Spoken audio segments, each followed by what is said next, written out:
everyone, my name is Emily Kraus, and I'll be talking about Gothic architecture on ISU campus today. Kind of going over different styles of architecture. This is an example of Gothic architecture in Paris. This is Notre Dame. It originated in 12th century France, and the characteristics of Gothic architecture are the ribbed vaulted ceilings and the pointed arches. You can see them in some buildings around here, such as the Campanile and Morrill Hall, which I will elaborate in a minute. But overall, grandest structure, very open, airy. Also, flying buttresses coming off, they look like some more support for archways below, like here. It's to add decorative aspects to it, and also turrets. The top part above the window, the point that is also very well known with Gothic architecture. This is the inside of Campanile.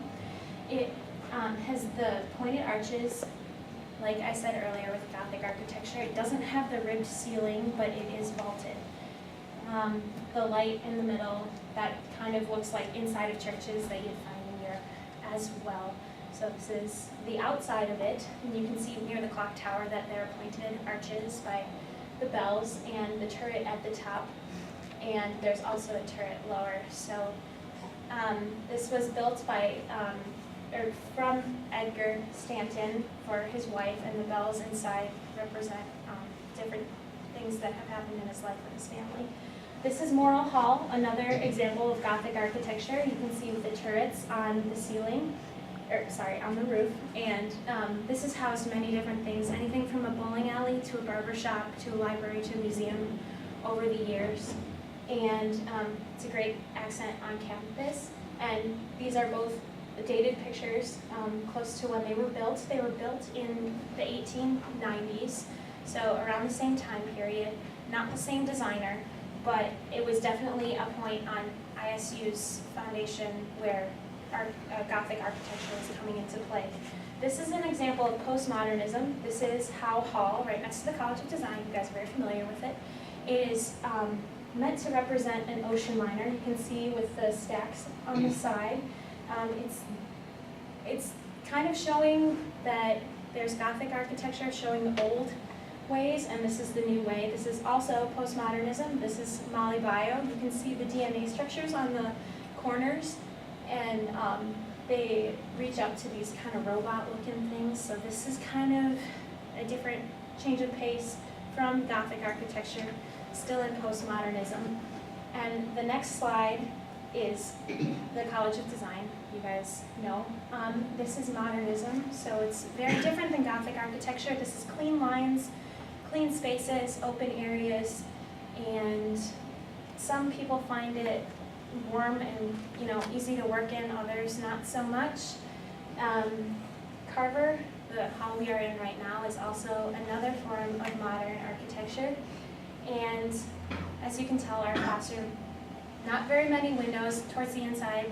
We're lucky we have 3 windows, but it's kind of plain, not too much character like you would find in Morrill Hall, like with the Gothic architecture. Here's an example of another classroom. Architecture does affect our feelings, positive affect and negative affect, kind of like Donald Norman was talking about when we were reading about that earlier.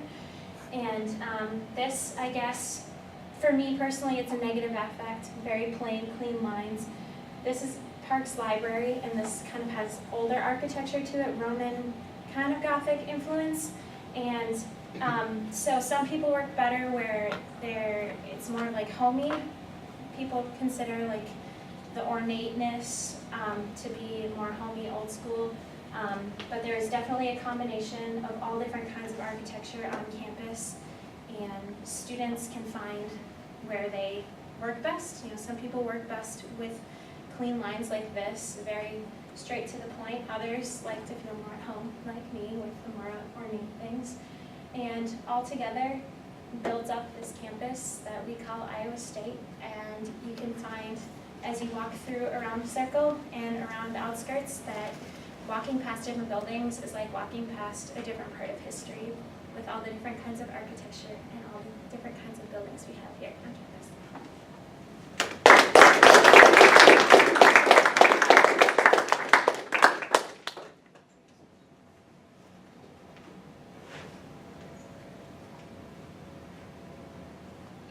Which is the critique team? Where's this? I think you did really well with your slides and keeping up with, changing the subject as each slide goes on. I think you could, because I think your main focus was Gothic architecture, and I think maybe you could, when you're talking about, was it the college's design, maybe like kind of relate that to Gothic architecture, and maybe if there were influences with, traditional architecture in the design, even though it's more modern. Okay, thank you. I like the fact that you use some of your own images. Yeah. Okay. Well, for example, like with the campanile, like kind of entering into it, kind of make you feel like you had taken that photo and you're like in the campanile. That was like a nice feel, just instead of just getting like one off the internet. You could really see like the arches and like inside of it, kind of talking about. It just illustrated that really well. Thank you. One of the things that I want to say about the photographs is if you could just click on the slide 5, right, and then put it in slideshow view for us a minute. I think you can see here what your author, Gar Reynolds, is saying about the power of a full bleed image. And you use this several times, and probably you could bump up this presentation a little bit if you could make some of the others show, full bleed too.